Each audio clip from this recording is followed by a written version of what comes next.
And the Iranian boy moves on into the finals. Sorry, Turkish boy. He's from Turkey.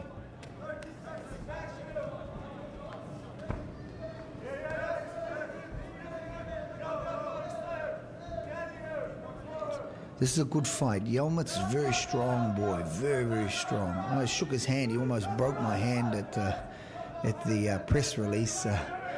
Amazing strength in his hand. Great takedown there, very good takedown. He hit the ground hard. I don't know whether this boy's going to be able to get up to carry on. Will number 60 get up to carry on? I would say ladies and gentlemen, winner by technical knockout, red corner. He has 3 seconds from hitting the ground to be able to get to his feet, so that would be classed as a nippon. Another Taekwondo boy here. This boy is strong fighter. He's up against Nasser, who's another strong fighter out of the Middle East. The Taekwondo, they've just, I think in a couple more tournaments, these guys will really be into it. They've just got to get used to the standing the ground and powering up on the leg kicks a little bit more. But normally by now, the Taekwondo normally are being pushed back, but these guys from Ui's Taekwondo are a lot stronger than what I've seen in normal tournaments.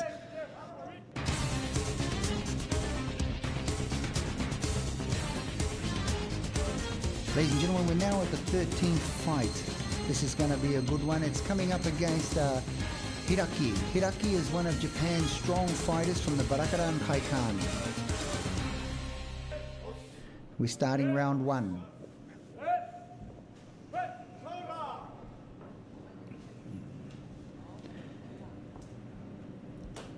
These two fighters are known to be strong. Hiraki is a well-known fighter in Japan, very strong guy, and it's quite strange because now he's coming up against one of the fighters from Siwakai from Brazil. Normally these Brazil fights and Japanese fights are very good when they're mixed. It's a message from our sponsors there, Goodfellas, supporting all the fighters that have come across, and Harley Davidson.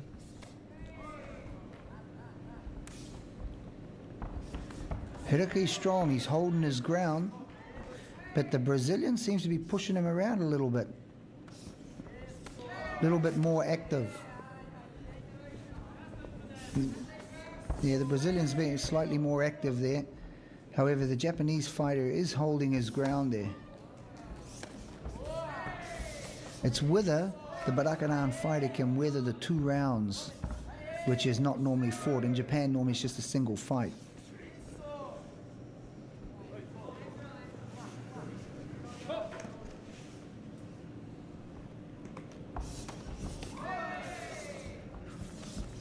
Good knees from the Brazilian fighter.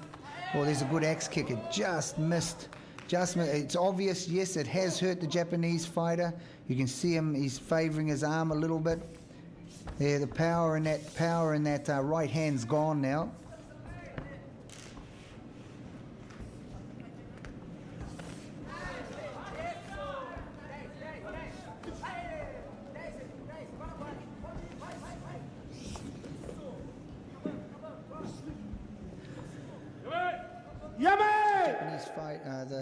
The Brazilian fighter using a lot of knees into the thigh, which is a common technique from the Ademir da Costa dojo.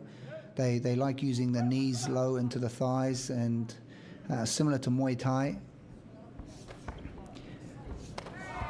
Oh, there's a Jodama Washigiri to the side of the head of the Japanese fighter, yet he wore it well.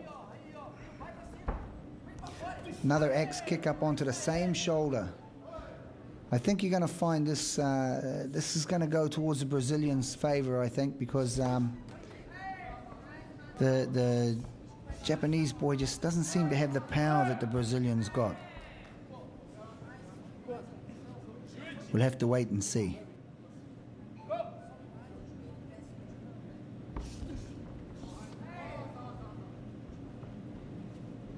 Mind you, when you look at it, technically wise, the Japanese fighter is is maybe a little bit more in control of the movement around the floor. And he is holding his ground. Every time he throws a technique, he moves forward like that, you see, which is, while he's moving forward, it is showing he's a stronger fighter. Not to mention the big size difference between the number 34 and 35.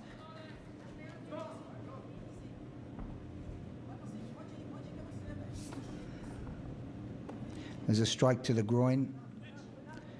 The referee is, he's not accepting it. The referee's not accepting the groin strike. He said it wasn't. It's groin kick, groin kick. Okay, they've given him time. Sometimes the referees don't see exactly what goes on. Then the Shihan sitting at the top there, they can override the referee's decision, and normally they just announce it.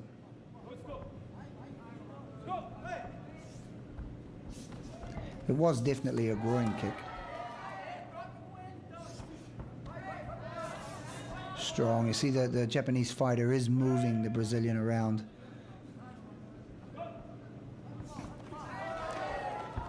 It's a good counter kick then as the Brazilian fighter came in with an axe kick. The Japanese boy went down low with a low leg kick, countering.